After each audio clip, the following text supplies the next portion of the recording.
मुंबईला additional collector या पदावर कार्यरत असणारे दिनकर जायभाय यांना एक दिवस सिग्नलवर काही मंडळी भीक मागताना दिसली आणि त्यांनी सहज चौकशी केली तर ते नेमके त्यांच्या गावचे दोनगावचे लोक होते आणि हे पाहिल्यानंतर त्यांना तो धक्का बसला आणि ही दुष्काळाची विदारकता दाहकता त्यांच्या लक्षात आली। या सगळ्या बाबीमधून प्रेरणा घेऊन आम्ही गावामध्ये पाण्याच्या संवर्धनाच्या संदर्भातली कामं सुरू केली।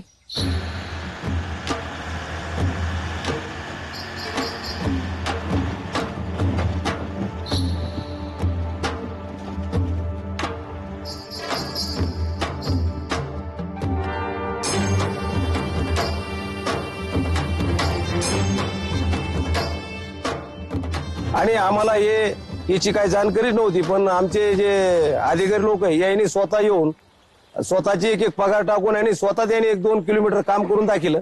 त्याच्यानंतर लोकांना वाटलं की आपल्या स्वतःची जमीन काहीतरी गेली तर चालेल बाबा, पण आपल्या याच्यामुळे फायदा जास्त आहे आपल्याला।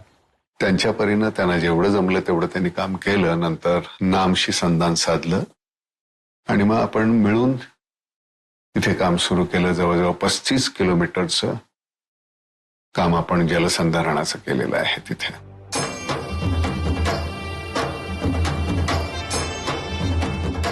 नामसारखी संघटना फार मोठ्या शक्तीनिशी या कामामध्ये आमच्या पाठीशी उभं राहिली, ज्यांनी महाराष्ट्रामध्ये सगळ्यात जास्त 1 कोटीपेक्षा जास्त खर्च माझ्या गावामध्ये केला।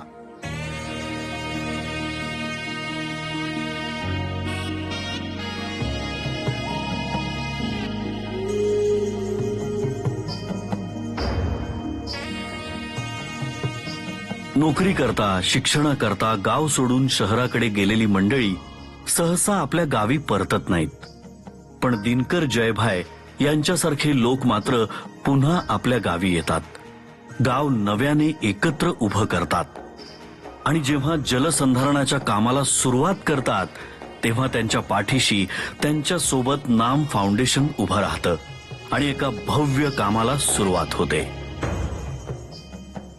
अशा ह्या ज्या बागेत आपण उभा आहोत अशा प्रकारच्या बागा गेल्या 2 वर्षामध्ये 3 वर्षामध्ये संपूर्णतः शेतकऱ्यांनी 5-5, 6-6 वर्ष जगवल्याच्या नंतरही नष्ट झालेल्या आहेत। ही आपण जी बहरलेली बाग पाहतोय ही बाग 8 वर्षाची आहे आणि हे जर कामं झाले नसते तर कदाचित अशा प्रकारच्या बागा सुद्धा ह्या 1-2 वर्षाखाली धोक्यामध्ये आल्या असत्या उन्हाळ्यामध्ये पाण्याच्या अभावी।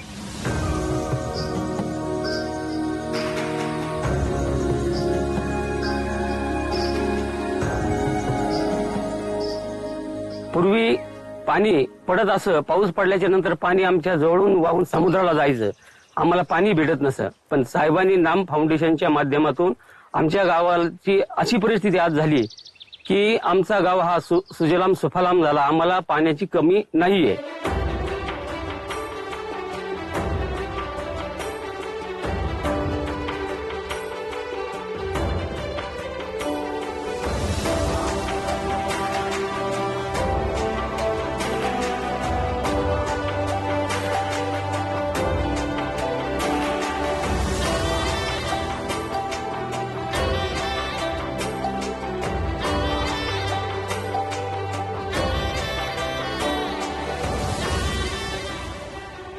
नाला रुंदीकरण व खोलीकरणाचं काम झाल्यामुळं आज गावामध्ये सर्वप्रथम आमच्या गावातील पाण्याच्या पिण्याचा प्रश्न सुटलेला असून टँकर मुक्त गाव आमचं झालेलं आहे।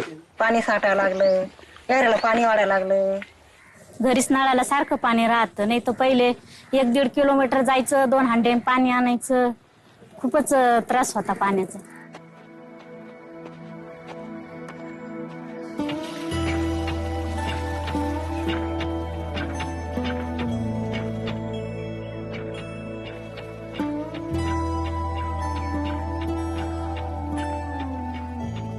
सगळ्यात महत्वाची गोष्ट की आमच्या गावामध्ये मागच्या वर्षी जो हा 25 मिलीमीटर जो पाऊस झाला, 1800 कोटी लिटर पाणी या सगळ्या नाल्यामधून वाहून जात असताना जमिनीमध्ये जे मुरल्या गेलं, त्याच्या भरोश्यावर आज पावातील जवळजवळ 600 विहिरींना पाणी उपलब्ध असल्यामुळे सर्वप्रथम आमच्या येथील जनावरांसाठीच असेल, माणसासाठीच असेल, पिण्याच्या पाण्याचा प्रश्न सुटलेला आहे। आणि त्याचबरोबर आज जवळजवळ 200 एकरपेक्षा जास्त जमीन बागायती या माध्यमातून निर्माण झालेली आहे, जे की मागच्या वर्षी बरेच लोक शेतीमध्ये कसल्याही प्रकारचं उत्पादन नसल्यामुळं जे पुणे आणि मुंबई अशा शहरामध्ये जाऊन कामं शोधत होती, ती सर्व परत येऊन आज आपल्या गावामध्ये बागायती शेती करत आहेत. पूर्वी या ठिकाणी फक्त परंपरागत पद्धतीची कापूस आणि ज्वारी अशा प्रकारची परंपरागत पद्धतीची शेती आणि पिकांची शेती होत होती.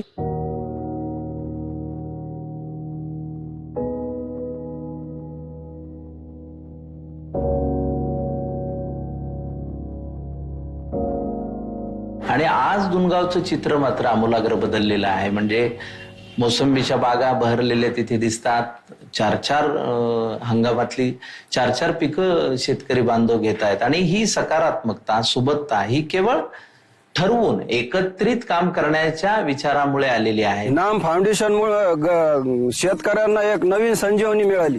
त्याचा फायदा गावात आज असा झालेला आहे की जवळजवळ मोसंबीचं 20,000 झाड या गावामध्ये बसवलेलं आहे. फळबागा वाढलेल्या आहेत. डाळिंबाचे जवळजवळ 25 शेतकऱ्यांनी डाळिंब शेतामध्ये लावलेले आहेत आणि 100 एकर पर्यंत ऊस चालू वर्षी आमच्या गावात लावलेला आहे. पीक म्हणजे असं झालंय की बाबा माग आमच्याकडे काही लावायचे समजा आम्ही लावूच शकत नव्हतो, पण आता माझ्याकडे 500 झाड आहे मोसंबीचं. हे वर जे हे दिसतोय ऊस आहे 2 एकर आणि सरकी हे ते आता बरंच काही आम्ही काढू शकतो या पाण्याच्या जीवावर. मागे एवढं काही आम्ही काढू शकत नव्हतो. गहू, ज्वारी, हरभरा हे पिकं आम्ही काढू शकतो. पहिल्यांनी जर गहू काढला तर हरभरा निघत नव्हता, हरभरा काढला तर गहू निघत नव्हता. पण आता खूप काही आता बरीच पिकं निघायला लागली, कारण या पाण्याचा आम्हाला खूप काही फायदा झाला. फरक असा पडला की पहिल्यांदा आम्ही फक्त कापूस आणि थोडंफार आमचं मोटरी वगैरे चालायच्या, पण आता काय व्हायला लागला, आम्ही कापूस निघला त्याच्यानंतर आम्ही कांदा हे पीक सुद्धा, मी वैयक्तिक कांदा हे पीक सुद्धा घेतो आणि मे महिन्यापर्यंत ते कांदा पीक घेतो. आणि कांदा पीक घेतल्याचा एक फायदा आहे का जमिनीत आमच्याकडे नुसता कापूस असायचा आणि कांदा टाकल्यामुळे काय होतं, जमिनीत बेवड निर्माण होते आणि दुसऱ्या वर्षी सरकी हे एकदम जबरदस्त पीक येतं आणि जमिनीची बेवड होती.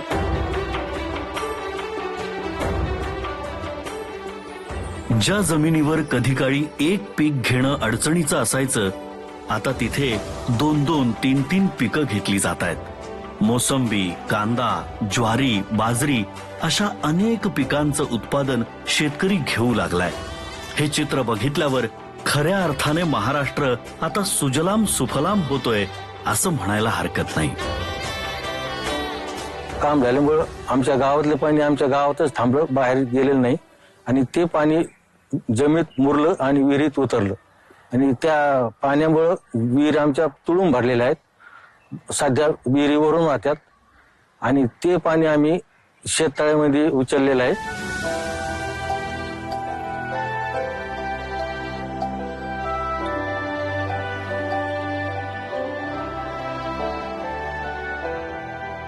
आणि त्या शेत पाण्यापासून आम्हाला फार फायदा झाला. पूर्वी आम्ही पारंपरिक पीक घेत होतो, ज्वारी, बाजरी, कापूस. आता मी सध्या इथं 8 वर्षाची मोसंबीची बाग लावलेली आहे आणि त्या बागेपासून मला 8.5 लाख रुपये उत्पन्न मिळेल आहेत. मोसंबीचं लावल्यानंतर 5 वर्ष त्याला जगावं लागतं आणि 5 वर्षात फळाला येतं ते. आणि त्याच्या अगोदर जर वाळून गेलं तर म्हणजे नुकसान होतं.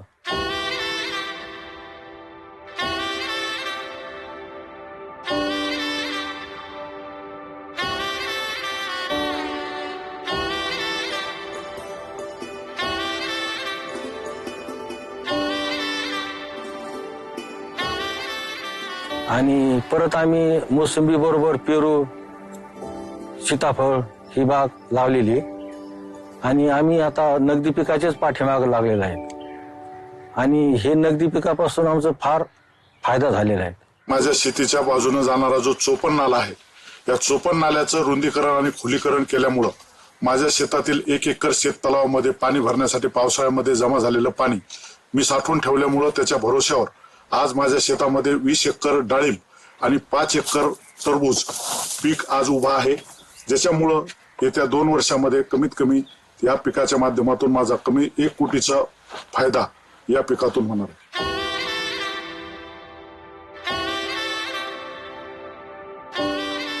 पाण्याअभावी कधी काळी जळून गेलेल्या आपल्या मोसंबीच्या झाडांना चुलीसाठी सरपण म्हणून वापरणारा शेतकरी आज त्याच मोसंबीसारख्या पिकांवर लाखो रुपयांचं उत्पादन घेताना दिसतोय.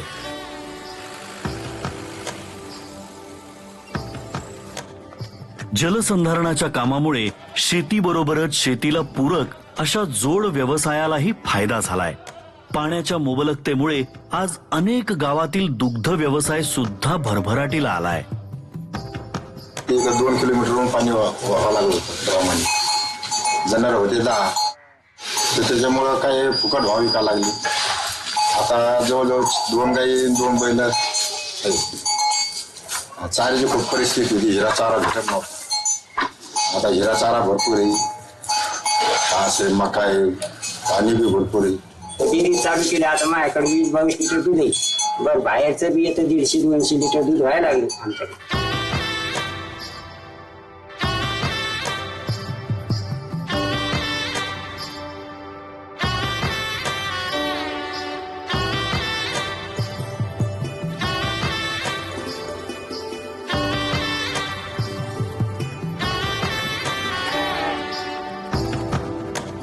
आता एकदा सुरुवात झालेल्या कामाची हे पाठीमागे जाणार नाही.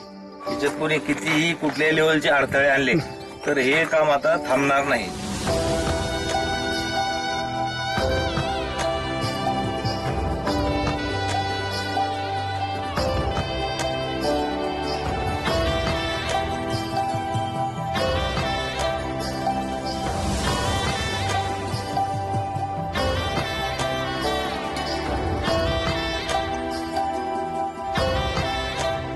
हे पाणी राहतील पुढे चालून पुढे म्हणजे सालोनुसार पाऊस पडेल किंवा नाही पडेल हे म्हणजे कोणी सांगू शकत नाही. पण याच्यातून आम्ही आत्महत्येला आरी जाणार नाही.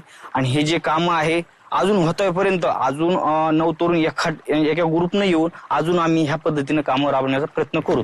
विशेष म्हणजे कसं आहे की आम्ही पाणी जिरवलं नाही म्हणून पाण्याने आमची जिरवली. महत्वाची गोष्ट अशी आहे, गावामधून जी मंडळी शहरामध्ये येतात, शिकतात, काही परदेशी जातात,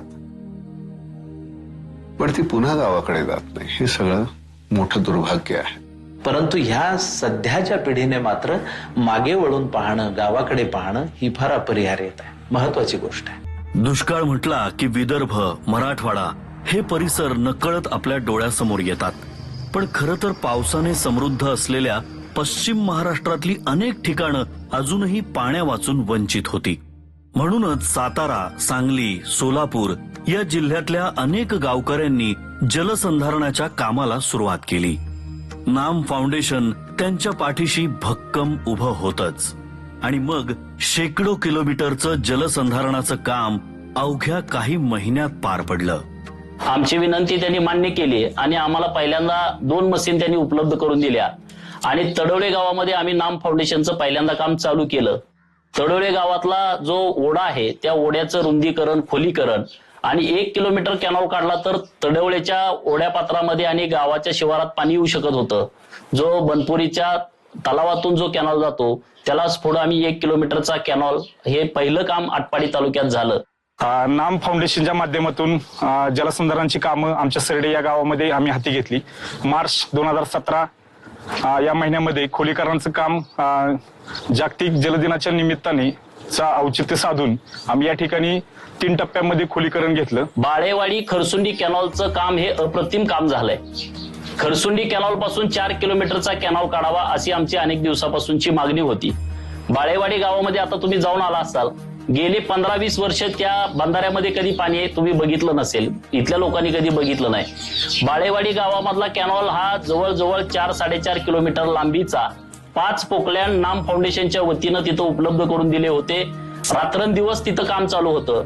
हार्ड रॉक तिथं कटिंग केलाय. 20-20 फूट, 10-10 फूट, 15-15 फुटाचं खोलीकरण त्या बंधाऱ्याचं, कॅनॉलचं केलेलं आहे. आणि 1.5 महिन्याच्या अथक प्रयत्नानंतर तो कॅनॉल कम्प्लीट झाला. ज्या दिवशी पाणी सोडलं खरसुंडीच्या कॅनॉल मधून त्या दिवशी 1000 ते 1500 शेतकरी त्या पाण्याबरोबर चालत होते.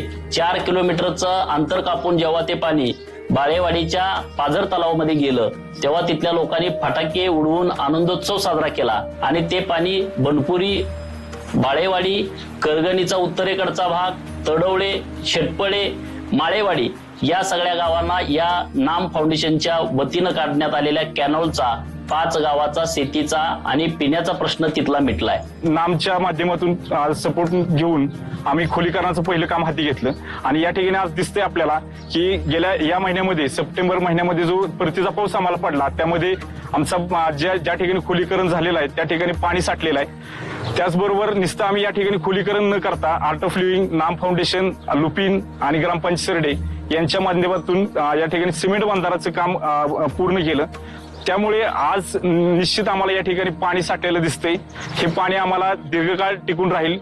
पूर्वी जे पाणी ओढ्याला येणारं पाणी पूर्ण नदीला जात होतं, नीरा नदी जवळ असल्या कारणामुळे पाणी जास्त स्पीडनी नदीला पोहोचत होतं.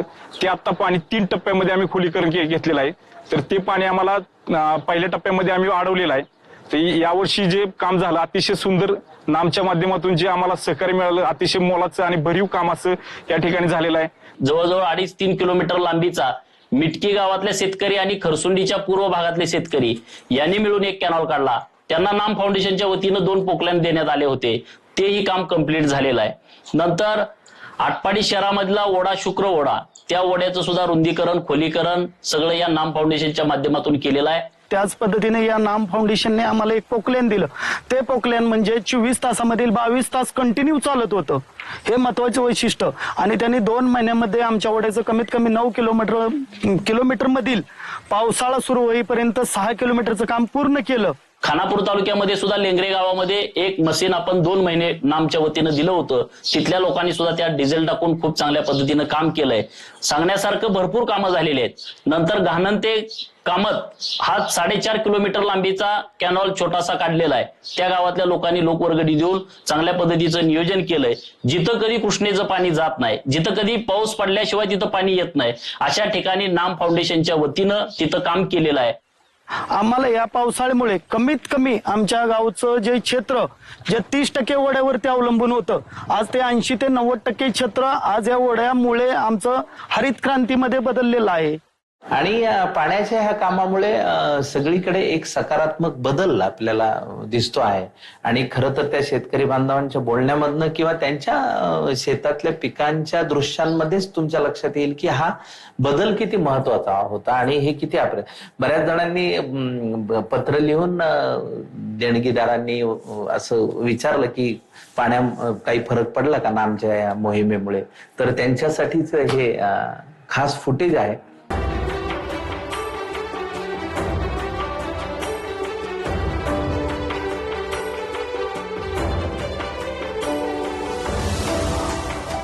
महाराष्ट्रातल्या शेतकऱ्यांसाठी नाम फाउंडेशन काम करत असताना नामच्या या उपक्रमांना अनेकांनी जमेल तशी आणि जमेल तेवढी मदत केली. या लोककल्याणाच्या चळवळीत नाम सोबत अनेक लोक जोडले गेले. परंतु हे जलसंधारणाचं काम केवळ नाम फाउंडेशनचं फलित नाही. लोकसहभागाशिवाय हे शिवधनुष्य पेलणं अशक्य होतं. महाराष्ट्रातील गावोगावी पाण्यासाठी लोक एकत्र आले आणि प्रचंड मोठं असं हे जलसंधारणाचं काम महाराष्ट्रात उभं राहिलं. नाम फाउंडेशन मार्फत 2016 साली 558 किलोमीटर, 2017 साली 481 किलोमीटर आणि 2018 साली 860 किलोमीटर असं एकूण 1926 किलोमीटरचं जलसंधारणाचं काम झालंय. ह्या कामामुळे एकूण 112 लाख क्युबिक मीटर पाण्याचा साठा जमा झालाय. आणि काही वर्षांपूर्वी दुष्काळाने होरपळलेला आपला महाराष्ट्र आता पुन्हा नव्याने हिरवा दिसू लागलाय. अनेक तलाव, अनेक विहिरी आणि शेकडो किलोमीटरच्या अनेक नद्या आता पुन्हा नव्याने खळखळून वाहू लागल्या आहेत.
थोडक्यात काय तर मेरे दिल में नहीं आपके दिल में सही हो कहीं पर भी आग मगर जलनी चाहिए और हर हालत में बंदे की कोशिश ये है की जमाने की सूरत बदलनी चाहिए. अशा पद्धतीची सकारात्मकता जर सगळ्यांमध्ये आली तर मला वाटतं प्रश्नांची उकल होण्यास सोपं जाईल.